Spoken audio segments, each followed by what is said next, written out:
হরে Krishna everyone, কেমন আছো তোমরা সবাই? আশা করছি সবাই খুব ভালোই আছো, সুস্থ আছো গোবিন্দের কৃপায়। আর দেখো, আমারই একটু শরীরটা খারাপ, তাই সকাল সকাল আমরা ভোর ভোর বেরিয়ে পড়েছিলাম। তোমাদের দাদা ভাই, আমার মা আর বাবা মিলে আমরা দেখো ট্রেন ধরে নিয়েছিলাম। সকালে 5টার বিশ্বভারতী ট্রেনটা ধরেছিলাম, তারপর ট্রেন ধরে আমরা যাচ্ছি এখন কলকাতা।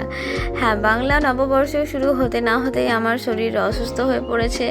রামপুরহাটে ডক্টর দেখিয়েছিলাম, বাট রামপুরহাটের ডক্টরকে আমাদের অতটাও ঠিকঠাক মনে হয়নি।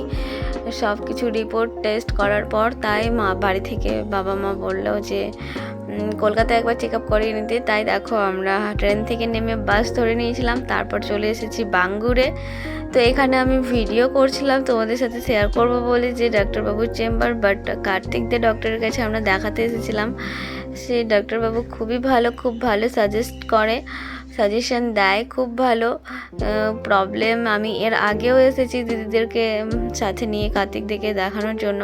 তো আমি ভিডিও করছিলাম আর তোমাদের দাদাভাই আমাকে বকছিল যে ডাক্তার দেখাতে এসে ভিডিও করার কী প্রয়োজন আছে, এটাই বলছিল।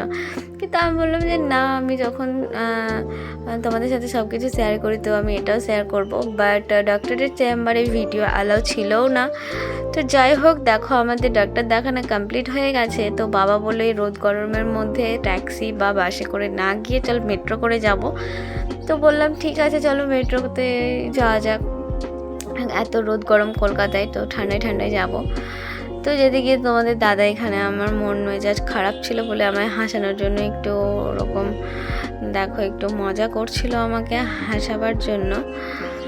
তো তারপর আমি আগেও মেট্রোতে চেপেছি, বাট একটা নতুন এক্সপিরিয়েন্স, মানে যে হাওড়া ধর্মতলা এক্সপ্ল্যানেড থেকে যে হাওড়া ময়দানের যে ট্রেনটা, মানে গঙ্গার নিচ দিয়ে যেটা নতুন শুরু হয়েছে, সেটাতে আমার কখনো চাপা হয়নি।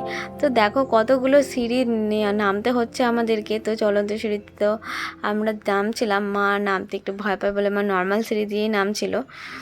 তো এই যে আমরা যাচ্ছিলাম,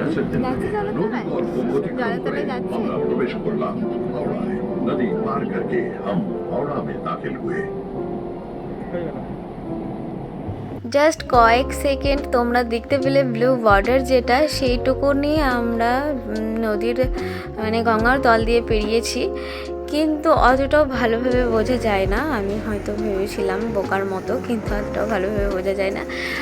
মেট্রোতে টিভিতে শো হচ্ছিল জাস্ট কয়েক সেকেন্ড, আর যে ব্লু বর্ডারটা পেরোলাম সেটাই, আর মাইকে অ্যানাউন্স করে বলেও দিচ্ছিল। তো দেখো, ঠিক 50-60 ফুট যতখানি নিচে আমরা নেমেছিলাম, ঠিক ততটাই উঁচুতে আমাদেরকে উঠতে হচ্ছে। তো দেখো কত সিঁড়ি, যতটা সিঁড়ি নেমেছিলাম ততটাই উঠছি। তো তারপর এইভাবে একটা নতুন বছরে নতুন এক্সপিরিয়েন্স হলো আমার। তো তোমরা কারা কারা এই মেট্রোতে চেপেছো অবশ্যই কমেন্ট করে জানাবে। তো তারপর দেখো আমার মা আর বাবা মিলে ওদিকে চলে গেল বাড়ি রামপুরহাট।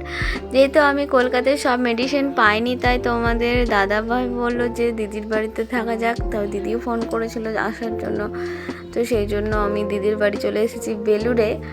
এখানে থেকে অনলাইনে অর্ডার করে ওষুধগুলো আনাতে হবে, ওষুধ ইঞ্জেকশন। তো সেই জন্যই আমাদেরকে এখানে কয়েকদিন স্টে করতে হবে। আর বাবা আর মা চলে গেছে রামপুরহাট। তো এই হচ্ছে আমার দিদির ফ্ল্যাট, আমরা চলে আসলাম এখানে। আর দেখো, এটা হচ্ছে আমার বড় দিদি, তোমরা তো নিশ্চয়ই চেনো, আগেও দেখেছো ভিডিওতে।